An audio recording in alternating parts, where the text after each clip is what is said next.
To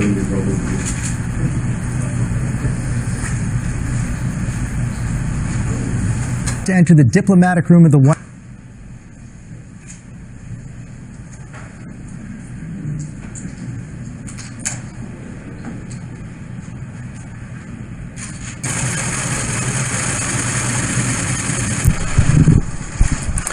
Thank you. When I came into office, I promised to look at the world's challenges with open eyes and very fresh thinking. We cannot solve our problems by making the same failed assumptions and repeating the same failed strategies of the past. Old challenges demand new approaches. My announcement today marks the beginning of a new approach to conflict between Israel and the Palestinians. In 1995, Congress adopted the Jerusalem Embassy Act, urging the federal government to relocate the American embassy to Jerusalem and to recognize that that city, and so importantly, is Israel's capital. This act passed Congress by an overwhelming bipartisan majority and was reaffirmed by a unanimous vote of the Senate only 6 months ago. Yet for over 20 years, every previous American president has exercised the law's waiver, refusing to move the U.S. Embassy to Jerusalem or to recognize Jerusalem as Israel's capital city. Presidents issued these waivers under the belief that delaying the recognition of Jerusalem would advance the cause of peace. Some say they lacked courage, but they made their best judgment based on facts as they understood them at the time. Nevertheless, the record is in. After more than 2 decades of waivers, we are no closer to a lasting peace agreement between Israel and the Palestinians. It would be folly to assume that repeating the exact same formula would now produce a different or better result. Therefore, I have determined that it is time to officially recognize Jerusalem as the capital of Israel. While previous presidents have made this a major campaign promise, they failed to deliver. Today, I am delivering. I've judged this course of action to be in the best interests of the United States of America and the pursuit of peace between Israel and the Palestinians. This is a long overdue step to advance the peace process and to work towards a lasting agreement. Israel is a sovereign nation with the right, like every other sovereign nation, to determine its own capital.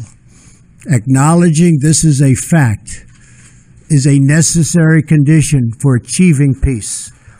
It was 70 years ago that the United States, under President Truman, recognized the State of Israel. Ever since then, Israel has made its capital in the city of Jerusalem, the capital the Jewish people established in ancient times.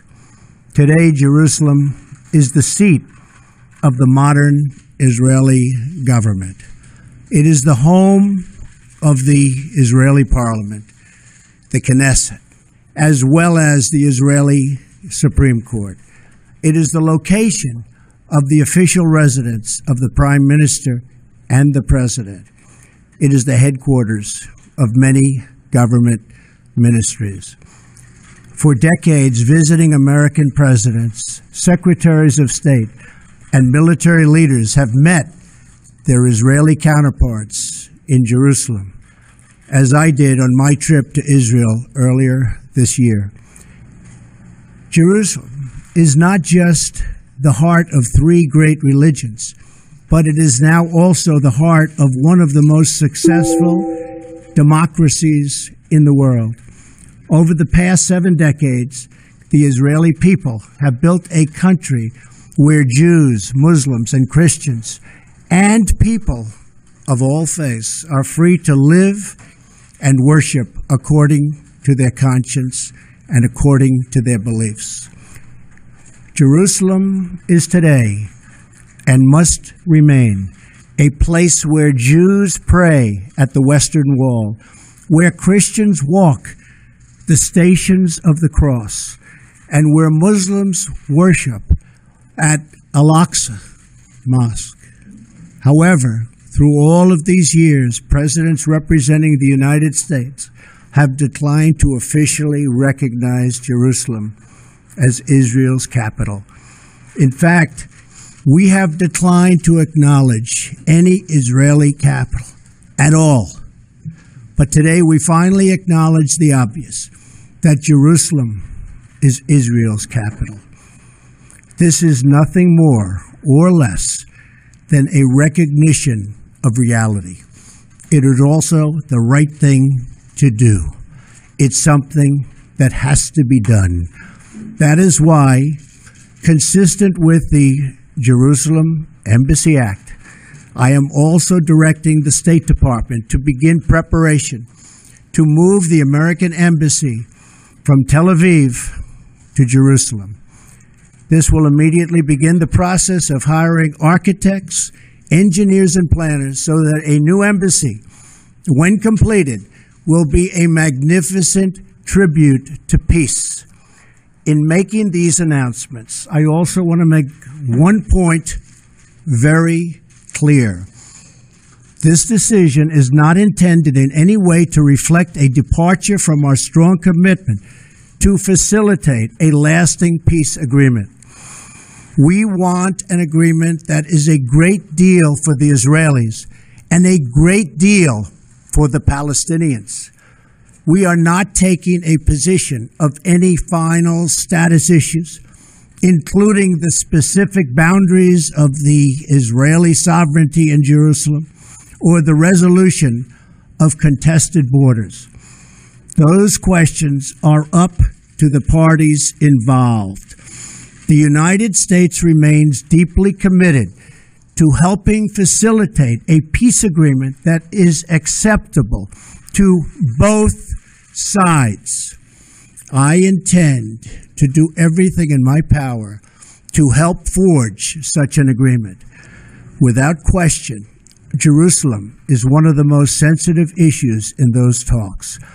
The United States would support a two-state solution if agreed to by both sides. In the meantime, I call on all parties to maintain the status quo at Jerusalem's holy sites, including the Temple Mount, also known as Haram al-Sharif. Above all, our greatest hope is for peace, the universal yearning in every human soul. With today's action, I reaffirm my administration's long-standing commitment to a future of peace and security for the region. There will, of course, be disagreement and dissent regarding this announcement.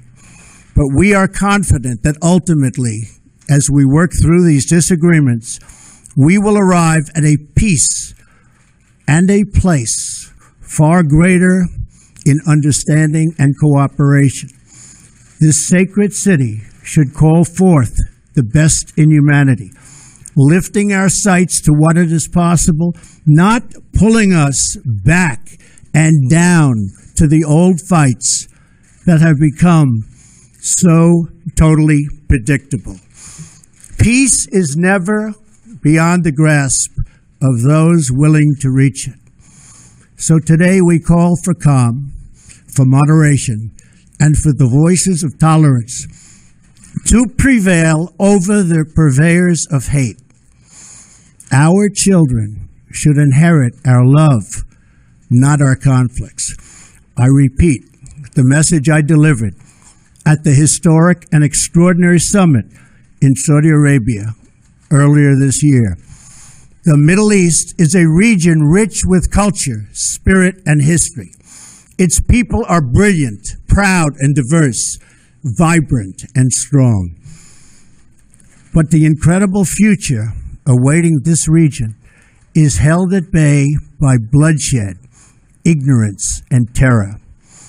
Vice President Pence will travel to the region in the coming days to reaffirm our commitment to work with partners throughout the Middle East to defeat radicalism that threatens the hopes and dreams of future generations. It is time for the many who desire peace to expel the extremists from their midst. It is time for all civilized nations and people to respond to disagreement with reasoned debate, not violence. And it is time for young and moderate voices all across the Middle East to claim for themselves a bright and beautiful future. So today, let us rededicate ourselves to a path of mutual understanding and respect. Let us rethink old assumptions and open our hearts and minds to possible and possibilities. And finally, I ask the leaders of the region, political and religious, Israeli and Palestinian, Jewish and Christian and Muslim, to join us in the noble quest for lasting peace. Thank you. God bless you. God bless Israel. God bless the Palestinians. And God bless the United States. Thank you very much. Thank you.